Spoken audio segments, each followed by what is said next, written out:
From Mark Henry in Haunted House 2 to Cody Rhodes getting in a fight with Oliver Queen and Randy Orton and Edge on Dior No Deal, the WWE has had some crazy cameos over the years. Whether it be to bring attention to WWE or give acting a shot for their individual career, there seems to be always a reason to include a WWE superstar in something that doesn't necessarily involve a wrestling ring. Today, I want to take a look at some of WWE's most random cameos, which is pretty much all of them, but damn, these are always so entertaining. Without further ado, let's get right into it. The Macho Man in Spider-Man. If you're a Marvel fan, you'll probably love this one because it included, oh yeah, the Macho Man Randy Savage in a Spider-Man movie. From the jump, the crowd saw Macho Man catching bodies in the ring, and like any typical wrestler scene, they sent another wrestler out to fight him. The human spider is my name, said my boy Spider-Man. But the promoter said, is that the best you can come up with? That's stupid, man. Wait till this guy finds out there's a thriving dinosaur named Luchasaurus in 2022. Spider-Man comes out to the crowd chanting, kill him, kill him, kill him. And I would say, damn, that's messed up, but it isn't far from real life.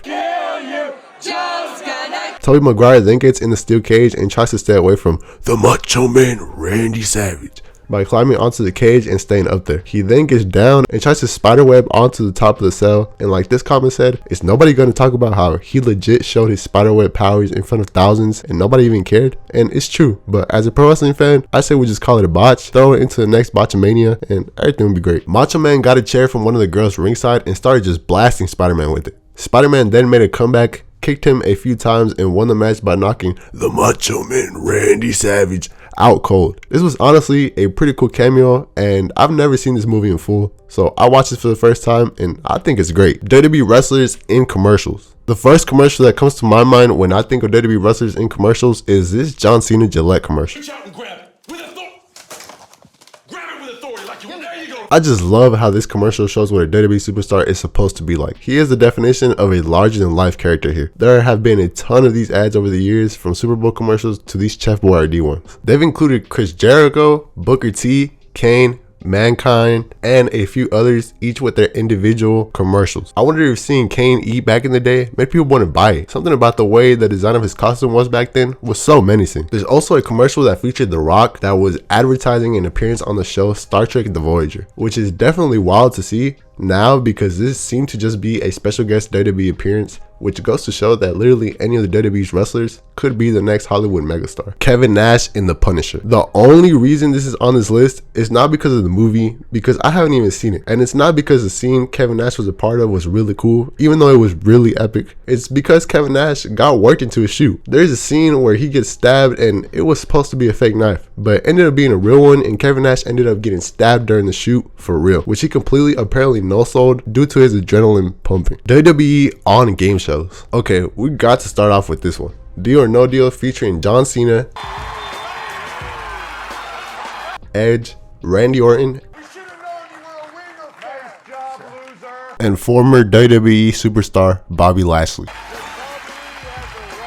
This game holds a special place in my heart. I remember going to Cool Chris. I don't know if that's only in Missouri or anywhere else, but it's an arcade place, and me and my family used to play pretty much every other weekend. The premise is so fascinating for some reason. It's hosted by Howie Mandel, and you're supposed to pick a briefcase from a set of 26. And the first you pick has a certain amount of money, and you keep it, but you don't know how much money it has in it. Slowly but surely, you start picking every other briefcase, and whatever number of money those boxes contain, they get eliminated from the money you can win. There's also a funny guy that sits anonymously at the top of the set and offers you money for the first briefcase you picked, and you decided whether to take the guaranteed money he offered you or keep your unknown briefcase. In this WWE themed episode, the contestant was this guy right here. If you don't recognize him, he is a Ruthless Aggression sign guy. What a legend. This guy plays a heck of a game and gushes to the audience on how big a wrestling fan he is, and honestly, we love to see it. Call me the sign guy. They rip signs up, they dump water on me, and it's a blast. In case you didn't know how big of a legend this guy was during the Ruthless Aggression era, they even showed a clip of Vince McMahon attacking him, which I hadn't even seen. The payoff is great. Edge and Randy Orton interrupt the show and start making fun of the guy like the mega heels they were.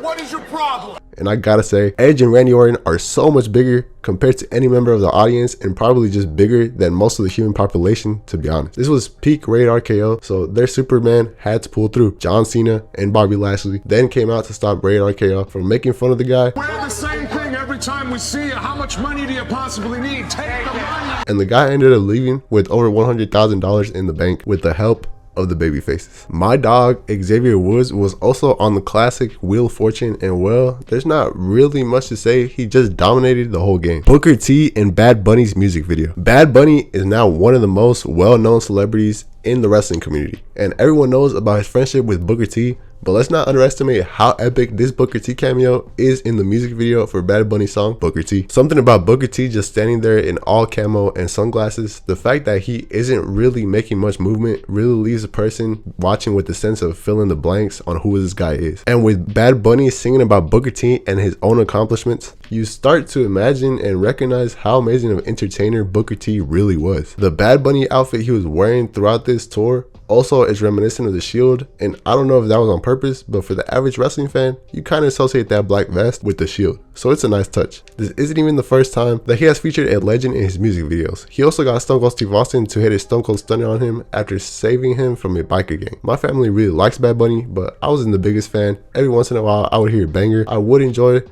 but things like this help me respect him even more. Mark Henry in Haunted House 2. I know a lot of you have probably been waiting on this one. Arguably the wildest cameo on this list. Let's just say Mark Henry was in prison and Marlon Wayne's professor was there too for selling a certain something to a student. And well, Marlon had a question for his professor. And in the background of the video call, let's just say Mark was feeling romantic. Hang up that computer call. Come over here and kiss me on my hot mouth. It's crazy to see wrestlers like this do certain roles that are like the complete 180 of their WWE personality. Well, at least Mark's newer one. John Cena in the Fred movies. Now, these hold a special place in my heart. Like the Deal or No Deal game, as I started watching wrestling in 2010, and John Cena quickly became my favorite, and my favorite was everywhere at the time. He was the main face of WWE. He was in video game covers, and I don't know if he was in the Fruity Pebbles box yet, or that came after The Rock called him that, but most importantly, John was in the Fred movies. For the young kids that don't know Fred, this guy was the first big YouTuber that I've ever heard of. In fact, he was #1 on YouTube for a long time, and he was the first to hit 1 million subscribers. There was a trilogy of movies titled Fred the Movie, Fred 2, Night of the Living Fred, and Fred 3, Camp Fred. John Cena appeared in all three and played the character of his dad. My favorite scene of all is probably the one where he's in a refrigerator and gives Fred some advice, and it's Sunny D. Wait, Dad! You can't see me. Yeah, I can. But in terms of the most hype scene on here, it's definitely the scene where he goes and tag teams with Fred to take on Kevin, Fred's arch nemesis, and Mr. Devlin, the music teacher at Fred's school, the person they think is a vampire. This scene is epic to watch for a simple reason, that it was a movie that featured a live WWE SmackDown crowd. Critics might have hated these movies, but as a kid growing up in the 2010s, I can confirm that these are a certified hood classic. John Cena and The Rock on Hannah Montana. Around the same time with the Fred movies, a show on Disney Channel that every guy pretended not to watch, but pretty much every guy watched except for me. But actually, I'm not lying, I didn't have cable with Disney on it, so I was watching Disney XD back then. And let me just say, there are some underrated shows on Disney XD. When Fred was popping though, so was Hannah Montana. And John Cena guest starred in an episode where one of the main characters on the show was procrastinating on doing his reading. He flipped to a page with John Cena in orange wristbands and a black tank top with the word "grr" on top. John Cena popped out of the magazine and proceeded to teach a lesson to the kid about reading by putting the hurt on him. I gotta say, I saw this clip as a kid on YouTube, and I always thought John Cena was a naturally charismatic actor. But when I was a kid, I don't know if my family was trying to make me upset, but I don't think anyone back in the day really agreed. Now we obviously see it with Peacemaker, which is a great feeling and something great to see. But what did you guys think about John Cena's acting back in the day? Let me know in the comments below. The Rock was also on Hannah Montana about 2 years before John, and Hannah Montana wanted to reveal an embarrassing picture of The Rock to cover up a picture of Miley that could reveal her secret. So they turned The Rock into a drag queen. All I gotta say is between this and the Tooth Fairy, you could just see the hunger and fire in The Rock, as he was just trying to get the work in and take any role he could get. Silent Library. MTV during the early 2010s ran the media, well, at least that's what it felt like, with shows like Next and Parental Control. Silent Library was one of my personal favorites, and the premise was simple.